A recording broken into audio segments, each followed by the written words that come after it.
Cooler ले लो भाई, थोड़ा कूलर को।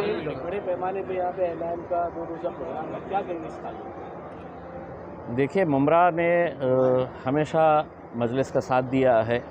असदुद्दीन अवैसी साहब, अकबर साहब से मोहब्बत करने वाले लोगों की यहाँ पर कमी नहीं है। इसे देखते हुए जब ये फ़ैसला लिया गया है कि एमआईएम पार्टी अपना पहला नेशनल कॉन्फ्रेंस जो है वो आयोजित करने के लिए जा रही है, तो कहाँ पर लिया जाए, तो बहुत सारे नाम सामने आए। किसी ने कहा दिल्ली में लिया जाए, किसी ने कहा कि हैदराबाद में, औरंगाबाद का नाम आया उसमें। लेकिन ज़ाती तौर के ऊपर मेरा एक ये ख्वाहिश थी कि हम इसे ऐसी जगह के ऊपर लेकर जाए जहाँ पर मजलिस के चाहने वाले हैं। तो हमने मुमरा का चयन किया, मुमरा का हमने फ़ैसला लिया और यहाँ पर 25 और 26 तारीख़ के दिन ये 2 रोज़ा कॉन्फ्रेंस आयोजित की गई है, जहाँ पर देश भर के हमारे जितने भी पार्टी के अहम ज़िम्मेदार है वो तमाम ज़िम्मेदार यहाँ पर आएंगे और पार्टी को किस तरह से मजबूत बनाया जा सकता है, पार्टी को और आगे कैसे लेके जाया जा सकता है, इसके ऊपर तबादला ख्याल होगा। बस सेकंड सवाल अजान के बाद पूछे। अजान के इम्तियाज़ भाई, ये 2 रोज़ा प्रोग्राम को किस तरीके से तरतीब दिया गया और इसको रखने का क्या अहम मकसद है? देखिए, मजलिस जो है जिसकी शुरुआत हैदराबाद से हुई थी और आज अल्हम्दुलिल्लाह पूरे देश भर के अंदर अगर आप देखेंगे तो कई राज्य ऐसे हैं कि जहाँ पर हमारा एक मजबूत संगठन है। लेकिन इत्तेफाक से ऐसा हो रहा है कि उत्तराखंड का जो अध्यक्ष है, उन्हें तमिलनाडु का अध्यक्ष कौन है इनसे कभी मुलाकात करने का मौका नहीं मिल रहा है। झारखंड वाले को केरला का अध्यक्ष कौन है इनसे मिलने का मौका नहीं मिल रहा है। तो जब दिल्ली का इलेक्शन हुआ उसके बाद हमने ये फ़ैसला लिया था कि हम एक नेशनल कॉन्फ्रेंस लेंगे और उस नेशनल कॉन्फ्रेंस के अंदर बेसिकली मजलिस को और आगे किस तरीक़े से हम पहुंचा सकते हैं। हर अलग अलग स्टेट के अलग अलग इश्यूज़ होते हैं, उनको एक प्लेटफॉर्म के ऊपर लेके आए, उसको डिस्कस करें, प्लस साथ ही साथ जो पार्टी के जो पदाधिकारी है इनका आपस में एक दूसरे के साथ कोऑर्डिनेशन हो। अगर आपको ये समझ रहा है कि मुंबई है तो सिर्फ यहाँ पे महाराष्ट्रियन लोग रहते हैं तो एक बहुत गलत बात है। यहाँ पर उतने ही तादाद के अंदर बिहार के लोग, यूपी के लोग, झारखंड के लोग, उत्तराखंड के लोग, ये लोग भी रहते हैं। तो उन्हें भी एक मौका मिलेगा कि हमारा बिहार के सदर आएंगे, उत्तर प्रदेश के सदर आएंगे, उनके साथ बातचीत करने का। तो बेसिकली मकसद यही है कि मजलिस को आगे कैसे बढ़ाया जाए। 2 दिन का जो प्रोग्राम है, पहला दिन जो है उसमें जितने भी हमारे स्टेट के प्रेसिडेंट्स हैं, अलग अलग राज्यों के जो अध्यक्ष हैं वो पूरे स्टेट प्रेसिडेंट्स, साथ ही साथ हमारे जितने भी MLAs हैं, MLCs है, 2 MPs है अल्हम्दुलिल्लाह।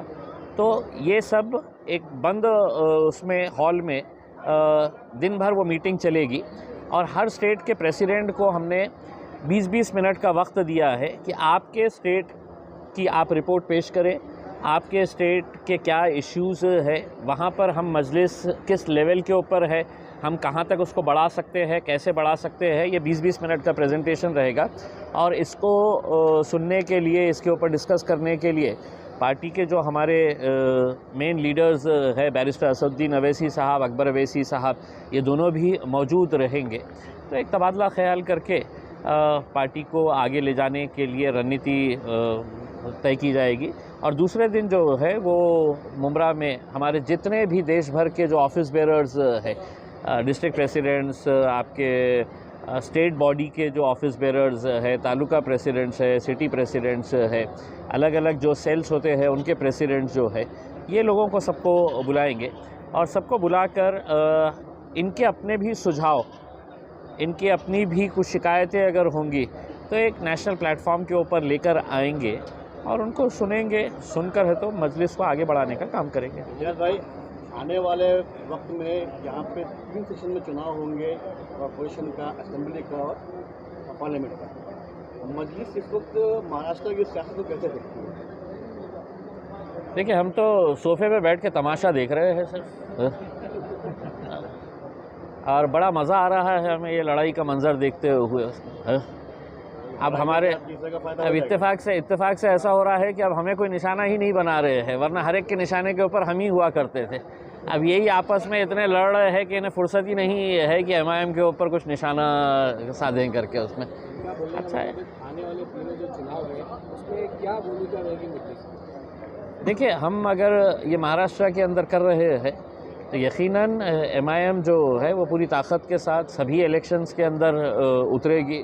हम जब स्टेट प्रेसिडेंट्स, हमारे पूरे बॉडीज़ को अगर हम बुला रहे हैं, उनसे भी सुन के लेंगे कि हम किस तरीके से कैसे इलेक्शन के अंदर लड़े और कैसे हम जीत सकते हैं वहाँ पर, इसके बारे में भी चर्चा करेंगे इंशाल्लाह। 25 की सभा करेंगे, शाम की सभा है पूरे शहर के। हमने सिर्फ यहाँ पर, देखिए पहली मर्तबा चूँकि ऐसा हो रहा है कि हमारे जितने भी बड़े बड़े लीडर्स हैं वो यहाँ पर आ रहे हैं, तो हमने सोचा कि सिर्फ मीटिंग बंद कमरों में ना करते हुए आवाम के साथ भी है तो कुछ बातचीत की जाए। तो 25 तारीख के दिन मुंब्रा के अंदर एक जलसा रखा गया है और उसमें असद साहब, अकबर साहब के साथ हमारे जितने भी सदर लोग हैं वो सभी लोग इसके अंदर शामिल रहेंगे। और दूसरे दिन 26 तारीख के दिन जब यहाँ का कॉन्फ्रेंस ख़त्म हो जाएगी तो हम लोग है तो फिर बॉम्बे जाएंगे, और चूँकि इतने सारे लोग आए हैं तो उसका फ़ायदा उठाते हुए हम मुंबई में 26 तारीख के दिन एक सभा करेंगे।